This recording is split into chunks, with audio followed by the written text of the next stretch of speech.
Are you thinking about cutting carbs like the celebrities do? Halle Berry and Kim Kardashian do it to stay slim, and even LeBron James gave it a shot to test his mental strength. But here is the truth. Cutting carbs isn't just about looking good. It can actually lead to serious health risks. Today we will discuss what cutting carbs really do to your body. Be prepared to be shocked, especially with number 6. 1. The Keto Flu. You've probably heard of the keto or carb flu that punishes anyone who tries to stop eating bread, spaghetti, or the quarter pounder with cheese and bacon burger. Symptoms of the keto flu include dizziness, nausea, headaches, and insomnia. They vary between individuals but usually take a week to kick in, assuming you can resist the initial sugar cravings that come with cutting carbs. Before we get into the remedy for keto flu, understanding what triggers these flu-like symptoms will help you navigate this diet better and make the next line of action look like a no-brainer. So, what causes the keto flu? Cutting carbs means your body will no longer get fuel from its favorite source, glucose. Instead, it switches gears to burn fat as the primary energy source or fuel, which is good, right?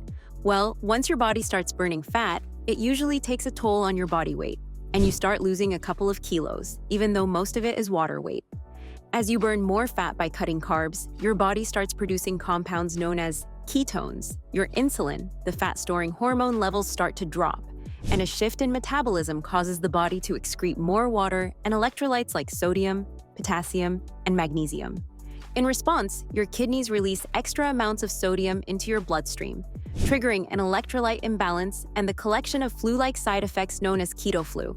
Keto flu is also attributed to a combination of carb withdrawal, dehydration, and hormonal changes that occur when you avoid carbohydrates. Now, the remedy. A simple way to avoid experiencing the keto flu is to undergo this dietary transition gradually.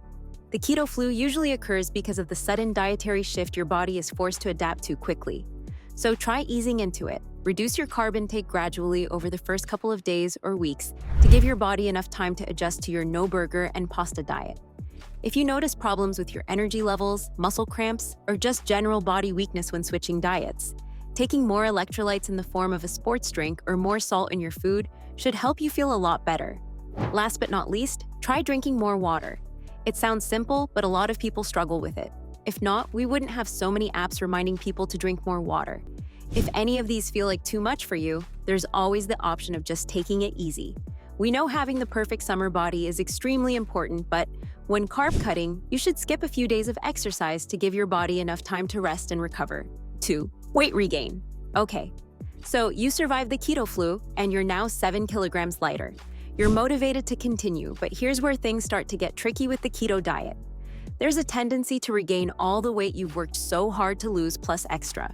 After shedding up to 11 kilograms within the first 2 months of cutting carbs or starting the keto diet, a lot of people hit what is known as the keto plateau, a point where you stop losing weight even when you stick to the keto diet.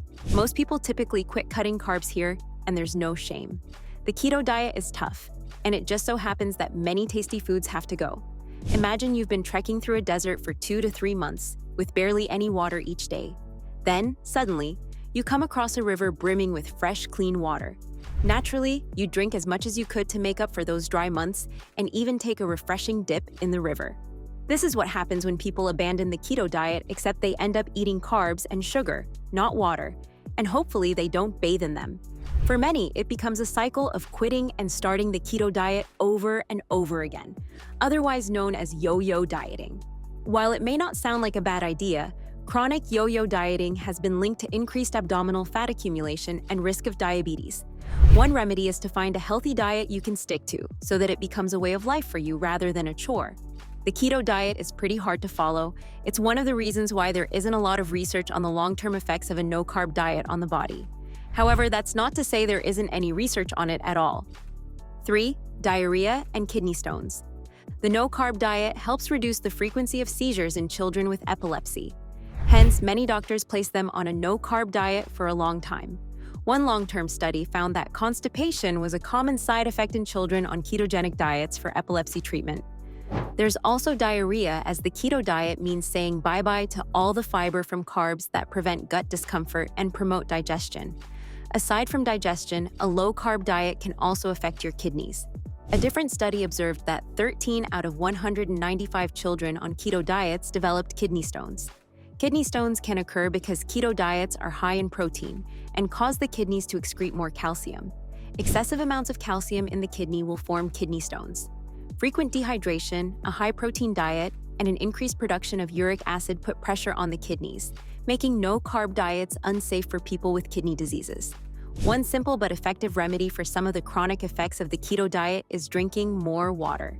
Staying hydrated is great for your kidneys and reduces the stress a high-protein diet would put on it.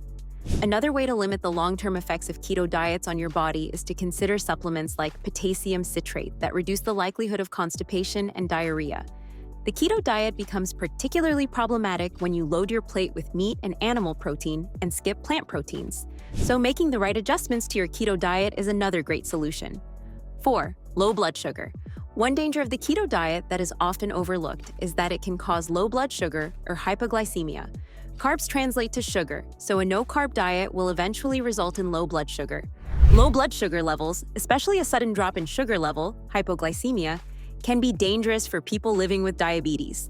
Hypoglycemia can lead to excessive sweating, trembling, and confusion, and in severe cases, it can lead to loss of consciousness.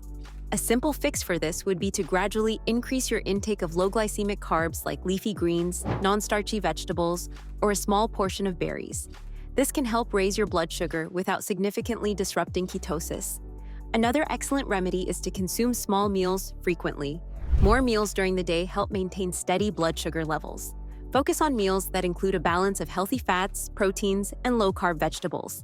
If you're on medication for diabetes or other conditions that affect blood sugar, you will need to adjust your dosage under medical supervision. 5. Nutritional deficiencies. The importance of medical supervision becomes apparent when you realize just how many problems cutting carbs from your diet opens your body to. Remember, we mentioned carbs are part of a balanced diet, so it's only natural that nutritional deficiencies occur when you take only 50 grams of carbohydrates daily. Some common nutrient deficiencies associated with a low-carb diet include fiber, vitamins B, C, and D, sodium, potassium, calcium, and magnesium. Thanks to these carb-related nutrient deficiencies, a keto diet can lead to irregularities in your period, bone fractures, muscle loss, and even a reduction in sexual and athletic performance. Some women on the keto diet have noticed significant changes in their menstrual cycle, and in some cases, a complete stop in menstruation. This is a result of the rapid weight loss that comes with a no-carb diet and not the diet itself. Disruption of menstruation occurs because of drops in estrogen, progesterone, and several other sex hormones in females. Long-term irregularities in menstruation are dangerous and linked to increased risk for cardiovascular disease, depression, anxiety, sexual dysfunction, and bone fractures. Bone fractures can also occur as a result of reduced vitamin D, calcium, magnesium, and other nutrients required for strong and healthy bones. The muscle loss seen in people on low-carb diets stems from a similar problem. Studies have confirmed that people on keto diets will lose muscle mass, especially in their legs, even if they are on a resistance training program. The results suggest that protein alone is not sufficient for building muscle mass, emphasizing the need for more carbs in any diet. A drop in muscle mass is especially dangerous for the elderly, as losing muscle mass in your legs decreases functional strength and heightens the risk of falls, which happens to be the leading cause of death in older populations. You may not like the remedy for this one, so how about we save it for after our sixth and final consequence of cutting carbs? 6. Death. The sixth and final consequence of avoiding carbs is death. Before you give us any dirty looks or click away, we did mention that the consequences will shock you. Now, avoiding carbs doesn't kill you.